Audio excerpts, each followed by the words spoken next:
নমস্কার, টিভি9 বাংলা ডিজিটালে আপনাদের প্রত্যেককে স্বাগত। এই মুহূর্তে লিমা রয়েছি আপনাদের সঙ্গে, আর খুব ইম্পর্টেন্ট একটা বিষয় নিয়ে আপনাদের সঙ্গে আলোচনা করলাম। শুধু আমি বলবো এমনটা নয়, অবশ্যই এই ভিডিওটা দেখার পর আপনি কিন্তু আপনার মতামত জানাতে একেবারেই ভুলবেন না, কারণ এই মুহূর্তে এটা খুব প্রাসঙ্গিক একটা বিষয় হয়ে দাঁড়িয়েছে। মানে শুধু দক্ষিণবঙ্গ নয়, গোটা রাজ্য জুড়েই আলোচনাটা হচ্ছে। সেটা কি? আচ্ছা, এই যে তৃণমূলের ভালো ফলের পিছনে অনেকগুলো কারণ বিশ্লেষণ করতে গিয়ে সবার ওপরে যে কারণটা উঠে এসছে সেটা হলো লক্ষ্মীর ভান্ডার।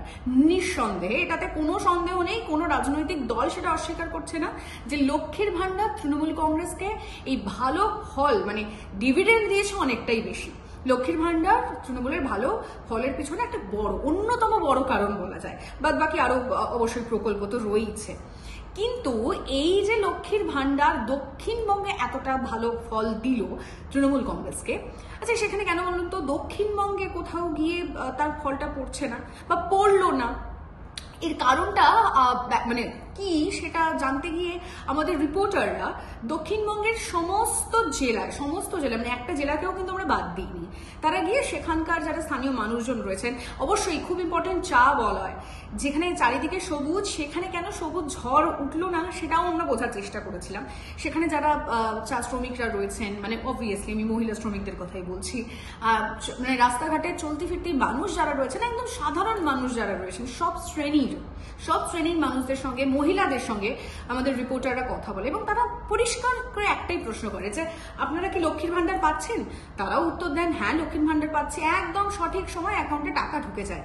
তাহলে কেন লক্ষ্মীর ভান্ডার পাওয়ার পরেও ফুল ফুটলো না, জোড়া ফুল ফুটলো না উত্তরবঙ্গে? কেন সেই রেজাল্টটা উত্তরবঙ্গে দেখা গেল না? এই বিষয়টা আলোচনা করতে গিয়ে, বিশ্লেষণ করতে গিয়ে আমরা রাজনৈতিক বিশ্লেষকদের সঙ্গে কথা বলি, মানে তাদের কি মত। এখানে কোথাও গিয়ে খুব গুরুত্বপূর্ণ ফ্যাক্টর হয়ে দাঁড়াচ্ছে বিজেপির সংগঠন, যেটা দক্ষিণবঙ্গে যতটাই হয়তো ভিত নড়বড়ে ততটাই হয়তো শক্ত এই মুহূর্তে উত্তরবঙ্গে বিজেপির স্ট্রং হোল্ড এবং জমি শক্ত করার জন্য তারা তাদের সংগঠনের উপরও আরো জোর দিয়েছে এবং মজবুত সংগঠন হয়তো তৈরি করতে তারা সার্থক হয়েছে, তারা সাফল্য পেয়েছে এবং সেই কারণে কোথাও গিয়ে হয়তো লক্ষ্মীর ভান্ডার উত্তরবঙ্গের মহিলারা পাচ্ছেন, সঠিক সময় মতো পাচ্ছেন এবং এক্ষেত্রে কোনো রকম কোনো বিচারিতা করা হচ্ছে না, কোনো অভিযোগ নেই উত্তরবঙ্গের মহিলাদের। কিন্তু তারপরও বিজেপির সংগঠন এতটাই মজবুত হয়তো সেখানে, সে কারণে লক্ষ্মীর ভান্ডারও কোনো রকম কাজ করলো না। অবশ্যই এটা নিয়ে তৃণমূল নেতারা, বিশেষ করে উত্তরবঙ্গের যারা তৃণমূল নেতা নেত্রীরা রয়েছে, তারা খানিকটা অস্বস্তিতে রয়েছেন।